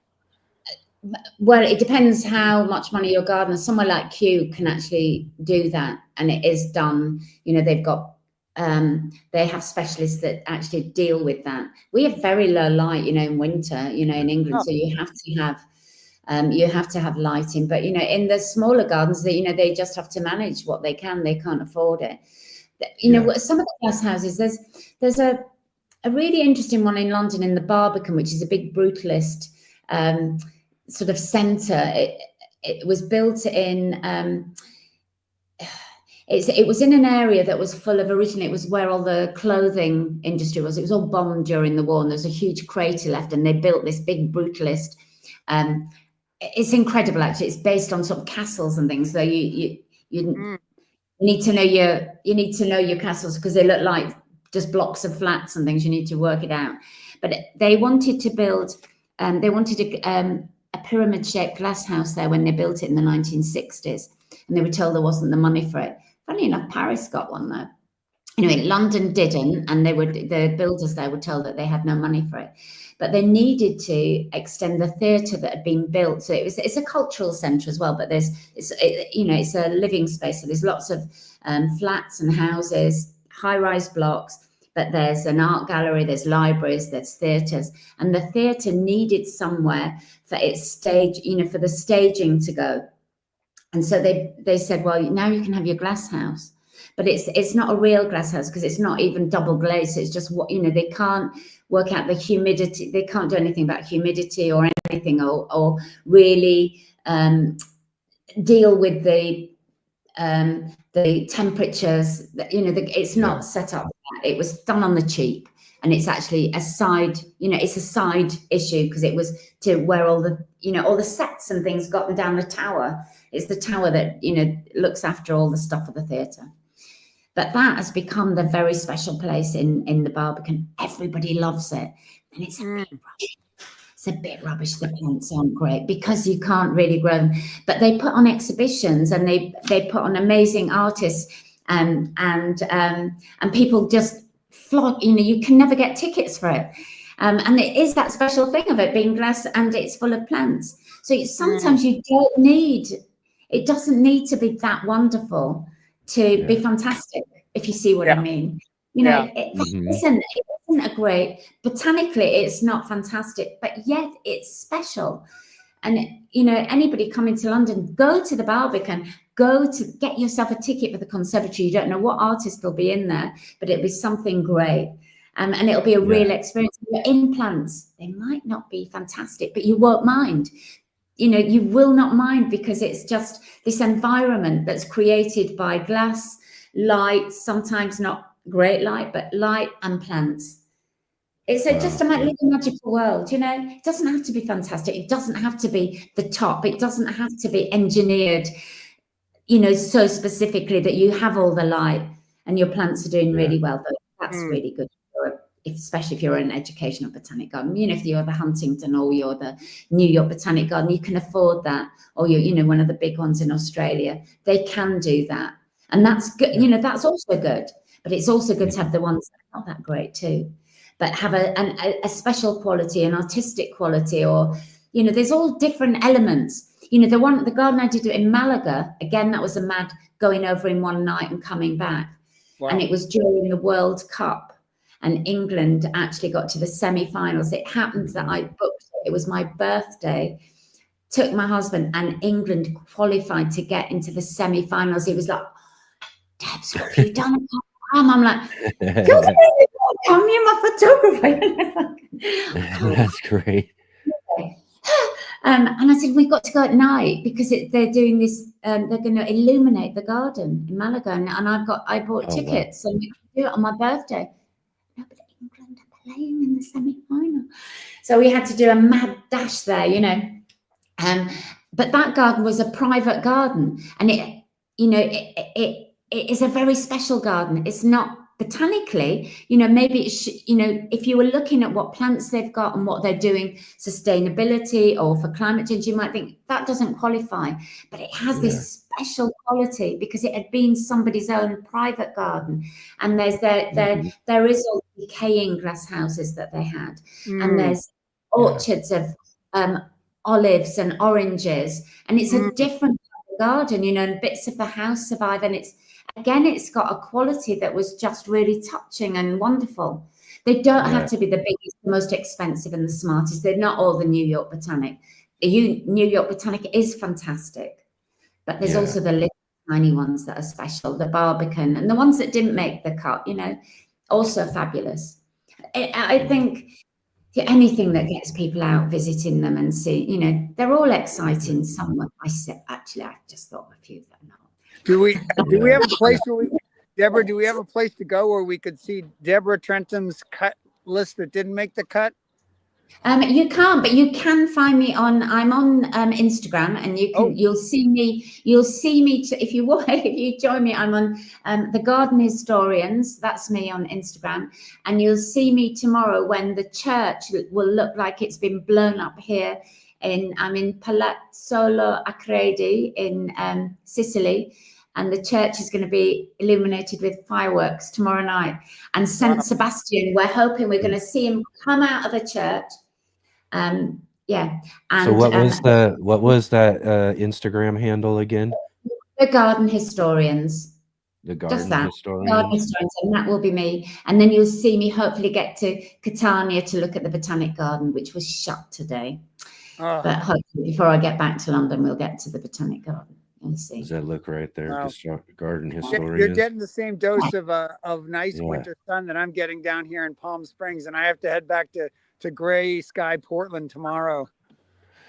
What are you in Oregon? Portland, Oregon? Yeah, I'm in Portland. Yep. So we have, that's why I say very similar to the British winter. We have a very gloomy winter we all can't wait to get out of. I'm not going for that. We've got friends in Portland, and I know that you can get off and go and see whales and all sorts of things in your weekends that we can't do here in London. Yeah, true enough. That is true. Yes. True enough. All right, we did have a viewer who actually was on a trip recently to some of those botanical gardens, especially the one you were talking about, Kew Gardens, and was asking whether or not you knew if Kew has started emptying their big greenhouse yet. And no, not as far as I know. I don't think it's happened yet, but they've got a lot of work. A lot of work to do. Massive. So they got a nice new remodel going on then, huh? Yeah. Well, that is, you know, just not remodeling so much as just restoring. Restoring. They can't really touch those glasses. They're listed, you know, they can't touch them really, apart from restore them. But, you know, then soil needs to be sorted. You know, things get so big, you know, you go in and you think, God, it's going to be coming out of the roof, as they often did. As they often did. I just remembered a little garden in Ensley in Devon. Humphrey Repton had a little glass house. He kept having to hire the roof because the plants in it got bigger every year. Hadn't worked that one out. That's awesome.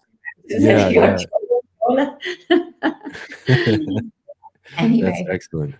Well, Right on, right on. Any last questions you got there, Marc, for Deborah before we get moving on today? I mean, what a great I know you're at the conversation end so of your far. long day, so I'm just going to say thank you because this has been a fascinating conversation, and your book really is a gift to the world. I hope people get it and read it. I'm just going to keep treasuring it, so thank you. Oh, thank you. Lovely to meet you both. Yeah, really big pleasure. Yeah, lovely to meet absolutely. you both. Thank you. Yeah, absolutely. And so great to meet you as well, too. I'm really glad that Marc brought this book to our attention for our book club list because it's just been such a wonderful treat. Again, just kind of touching on what I was saying before with this, with the aspect of just what we've kind of learned as, people and human beings over so much time and everything. And I think this was just a really great trip around the world and through time and kind of understanding exactly how important plants are to us as as people, where we are today because of plants, what we've learned, all of that sort of stuff. And I think that it is a good feature on all these, at least 40 of some of the greatest botanical gardens. There's probably a couple thousand, I suppose, around the world, but Wow, nearly yeah. 3,000.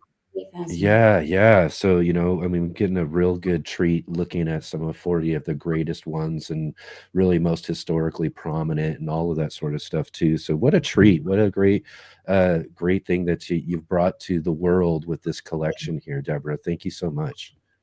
My pleasure. Thank you for having me.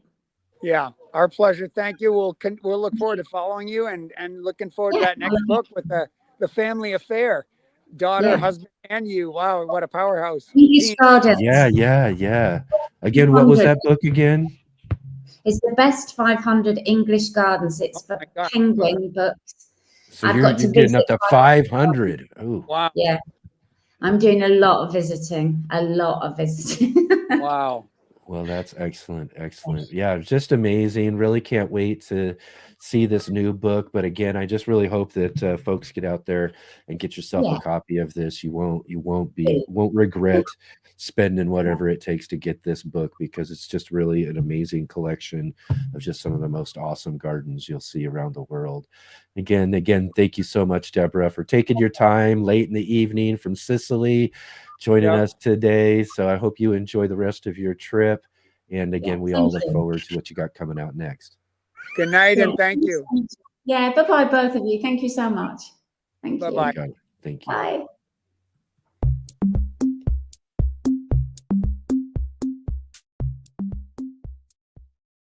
Let's Get Growing is sponsored by IV Organic. Hi, my name is Charles Malky, biologist and plant expert with IV Organics, where we grow cool plants and author Saving the World with the Home Garden.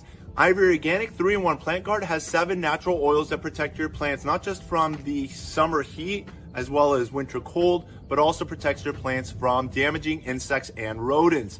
The oils in the product include castor, cinnamon, clove, garlic, peppermint, rosemary, and spearmint. These oils are natural insect and rodent repellent oils, which are encapsulated by the base powder, offering your plants months of protection at a time. 1 application per year will suffice for protection against damaging summer sunburn and winter sun scald, but if the target is pests, application as much as 2 to 3 times a year may be necessary.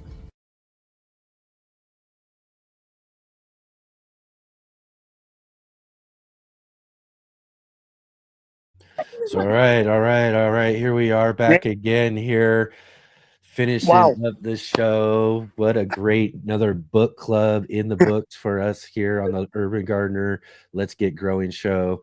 Just awesome. And boy, she just had some great stories to tell. What a great conversation, Marc. Yeah, I love the little anecdotes. That's what can make a book really come to life and that's what I think is so special about this book group. When we get to talk with the authors, the book just pops into life in a whole different manner than, I mean, it's one thing we each had our private experience of reading it and enjoying it but then to meet Deborah, to hear from her, to hear her stories, to hear what she's working on, to hear, her publishers made her make certain cuts because she had to, they thought it would sell better. All those kind of fun little stories that go into the actual production of a book. So cool. I'm just going to start following her immediately after this. And I'm sure there's so much more to learn there on her, the garden historian. So I'm looking forward to that. Yeah, exactly. And just looking into a little bit of when I was, looking into, getting her on the show and emailing and looking at some of the stuff that she'd done, I knew that we'd be in for a treat with some really great knowledge about gardens and history and all that sort of stuff, being a garden historian like she is. And yeah, so again, too, if everybody wants to go and check her out there, I hope I got that right, though, at the Garden Historians on Instagram, and follow along there. And again, a link down below as well, too, so that you could get yourself a copy of this book, Botanic Gardens of the World. One thing I want to for people watching is, even though we talked about a lot and there's a lot of text in here, to me it's primarily a visual experience. Like it is so, the photographs are so rich and there's so many of them. I mean, really, the first time I went through the book, it was just literally flipping the pages and just taking in all these images. And that's what I'd say is the primary resource of the book, just really the views of these beautiful gardens. Exactly. And then, of course, you want to read about it because you're so intrigued by the pictures. So it's really it's a picture book for adults, I would say. Yeah. And in a way, with, overall gardening in general, the ability to get good, vibrant pictures and to really put you in those gardens in a way through a book is really just something amazing about that sort of stuff. When it comes for us, especially doing this gardening book club, to have such a treat with books like this, where again, too, it's again, coming back to that idea of like how relaxing a garden can be. To go out and hang out in your garden space, to enjoy this space that you've grown and everything. I find a very similar experience, not necessarily the reality experience of my own garden, but to go into some of these other gardens through this visual experience you get through the book is just, that same kind of thing, when you're taking your time with plants, and you're taking your time to enjoy some of these just amazing, beautiful spaces, that is, it's uplifting. It brings a little something to our soul, Yeah. And I think Deborah was, the way she fielded that question about what can the average gardener get from a botanical garden, I thought was just brilliant. And, it's about the sensory experience. It's about learning, get inspiration for your own garden. It's about talking to these people, the workers there, who want to interact with us, who want to tell us about all that they know about these plants. They are the specialists. They are the ones who have dedicated their life to this. So there's just so many reasons to go and learn, and just to go immerse ourselves wherever you can find one. It can be one of these big ones, or this is like the one I'm in right now is a small little pocket one, I'd call it. It's not even, it's somebody's home and kind of their yard, and they over the years have converted it to this amazing collection. So she's right, it doesn't have to be huge, it doesn't have to be all glassed in. There's exactly. lots of treasures just waiting for us close by. Yeah. And again, too, they were mentioning there right at the end, there are about 3,000 botanical gardens around the world, which means there's one probably near you. So you could get out and go check out one of these amazing spaces where people are, collecting these just, amazing varieties of plants, and, you go get this book for sure. Experience some of these ones you might not get a chance to see around the world. It's just completely amazing. But then also go and take some time to go see a botanical garden near you as well, and enjoy those garden spaces and these collections that people are putting together. But again, too, just what another amazing conversation, amazing book, here on the Urban Gardeners Let's Get Growing show here on our third Sunday of the month. So, there we go. Deborah Trentham. It's a great conversation. We have to thank Deborah Trentham's friend too, because without that 5G network that she got loaned, we almost lost her there at the beginning. It's very perilous. So, man, I know. I shouldn't have said anything before the show. We were talking about that sort of situation. I was just staring down the possibility that you and I were going to have to talk about this whole thing through, and it's like, I'm sure we could have done it, but not in the way Deborah did it. So thank God. Right. And I had just learned from her too through email before we got going too that she was going to be on location or visiting some place. So that's kind of what that brought that thought up to me before we were getting started. But again, I shouldn't have let that thought gain too much strength. But luckily, again, like you said, she had a friend. We were to get her on there because it was just really a lovely, awesome, inspiring conversation. Just again, to one of the awesome things about our book club that we've been doing here on the Let's Get Growing show is that not only are we getting a chance to check out some of these really just amazing books, because books are still really important in our lives, and something I know me and you connect on a lot is our love for books and everything. So even more so, in gardening, in the gardening community, to be able to enjoy those books. And there's so many great authors and books out there, but we take it that next extra step, and we get these authors to be here with us on the show so that we can talk with them and get a little deeper look and insight into, what goes into some of these just really amazing books. Yeah. And, so next, I'm sure you'll talk about next month's book in a minute. Yeah, we're going to do that. Yeah. Hopefully it should be waiting for me when I get home from I this know. trip. Yeah, I was telling you that too. I was having the same issue with this last Deborah's book as well as this new one. I ordered my book and it says it's going to show up on this certain day, and then that day happens, and then I get a notification saying, no, actually it's probably going to be another 5 days from now. And I'm like, what? 2 books in a row, but hopefully mine will be here any day as well too. We'll have our third Sunday in February, but then right after that, you and I are going to meet up at the Northwest Flower and Garden Show, and we're going to be hunting for authors there, because not only are there tons of books, gardening books everywhere that you can buy and look through, and et cetera, but that place also attracts most of the authors of those books who are giving presents. So it's like we're going to be getting to meet these authors and talk with them, and hopefully secure a couple of months in advance of some really great books coming into 2025. So maybe also snag some conversations with a few authors we've already had on the show too. So exactly, some follow-up. What are you doing now? What's kind of catching your eye? It's great to stay in touch with these folks. Yeah, I'm looking forward to that. So yeah, again too, that's where we're at now. We're rolling into the end of our show today for our January selection. We'll just say one more time here, Deborah Trentham. Just had a really amazing conversation with her about her book, Botanic Gardens of the World.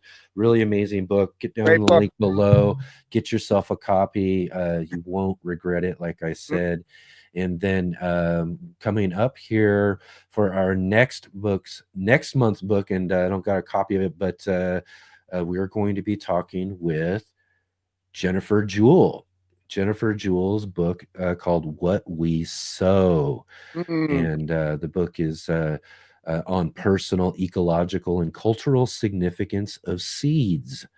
So, I mean, that's a big thing kind of going on right now for all of us is, we've been perusing our seed catalogs and collecting and going through our collections of seeds and preparing ourselves for our upcoming gardens and all of that. So what a better book to be starting our year out with then too is talking about some of those seeds and their significance. Enoch, we don't shut up about seeds most of the year. So Jennifer's gonna have a hard time keeping us quiet with that discussion. She's gonna have to fight to get her words in edgewise, because I know, for real, huh? So much it's gonna be trying to say everything we can about seeds. Yeah, absolutely. So yeah, this is going to be a really, really great book. I'm really looking forward to it. Again, it's the book What We Sow with Jennifer Jewell, and I believe that will be February 16th, third Sunday of February. We'll be getting together here on the show with Jennifer to talk all about her amazing book, all about seeds. So yeah, really great. It's going to be awesome. So again too, I'll try to get a link actually down below in fact, I'm not sure if I did already, but I'll make sure we get a link to so you can get a copy of Jennifer's book, What We Sow, so you can follow along with us.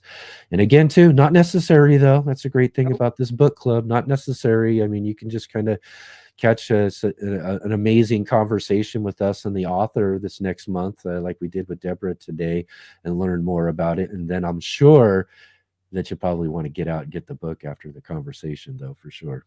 Yeah, that's the great thing about this book club. You don't have to read the book.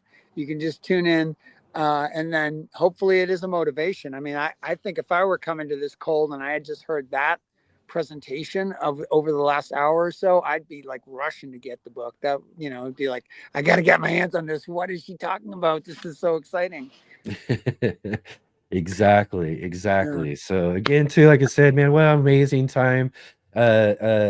Every third Sunday of the month, it's been now for months now. We've got such an amazing backlog of great shows that we've already done for this book club. Maybe folks out there, if you haven't seen some of our other authors and all of that, you can go look back at our live page and check out some of those previous book clubs that we've done. But again, so great to be able to hang out with you here live too with us, Marc, and again on location from the 10 Botanical Gardens right here. If you're in Palm Springs, make sure you get down here. This is a great place, and I validate everything Deborah said about just the kind of learning and inspiration, just the thirst to know more about plants, where these strange beings came from. These desert plants, especially down here, this the strangest of shapes and forms, and just amazing plants. So it's been great being here with the plants, the birds, the screaming kids, all of it. It's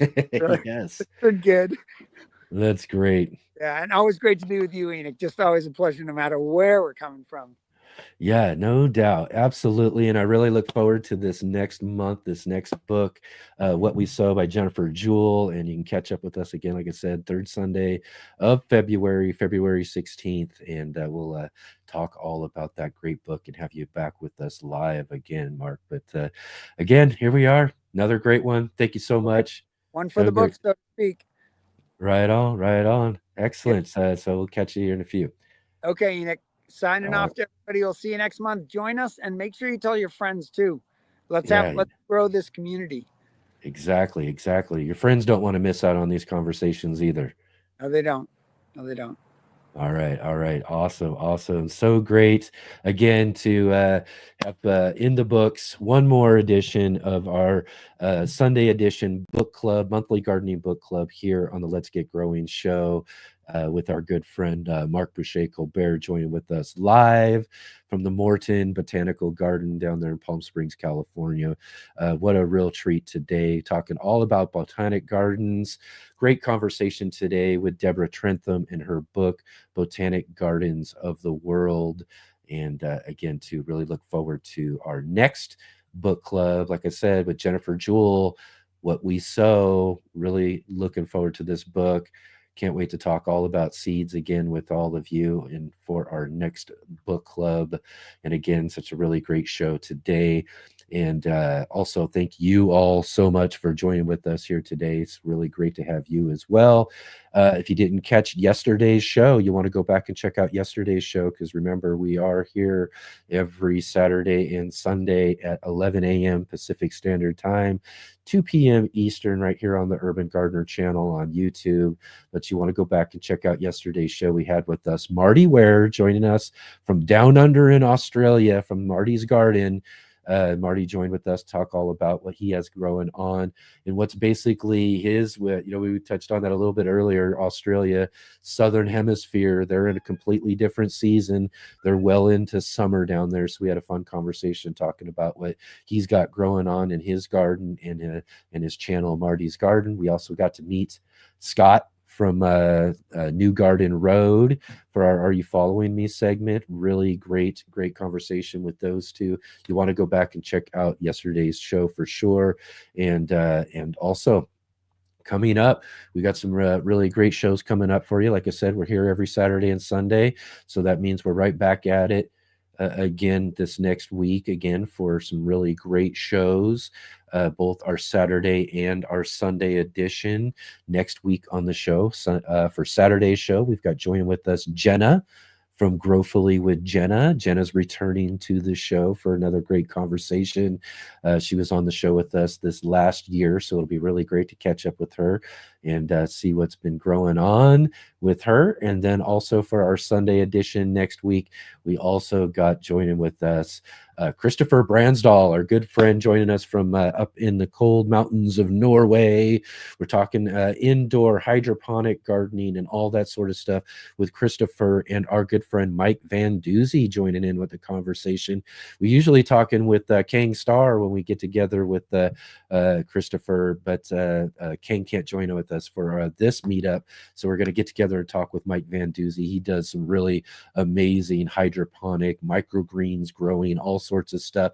We'll dabble into all sorts of those sort of things when it comes to indoor and hydroponic growing, microgreens, all sorts of stuff like that next Sunday for a garden roundtable with our good friends Christopher and Mike. So you won't want to miss out on that. Going to be some really, really great shows. And again, very cool to see all of you all here today. Thanks again, everybody, for joining with us. Jay, Rick, David, Bowtie, Dusty Flats, saw Darth in there, Adam, and if I'm missing you, sorry, but I saw Tony was in there, Christopher even. In fact, I saw that he jumped in for a minute as well too. But thank you all, everybody, for joining with us here each and every Saturday and Sunday. It's so great to do this show with all of you here. And if you can, before we get going, make sure that you click that like button, hit the thumbs up, as well as subscribe if you haven't subscribed already. Hit the bell notification so you'll be notified of all of our upcoming videos and live streams. I've got some new videos coming out this next week, so you want to keep an eye out for those. Definitely share with all of your friends, and follow all the links that we've got down below in the description to our guests, today's book from our book club, also all of our other social media as well too. So definitely really awesome to have hung out with you all this week here on the show, and I'm really looking forward to seeing all of you next weekend on the Let's Get Growing show right here on the Urban Gardener channel, 11 a.m. next Saturday. I'll see you then.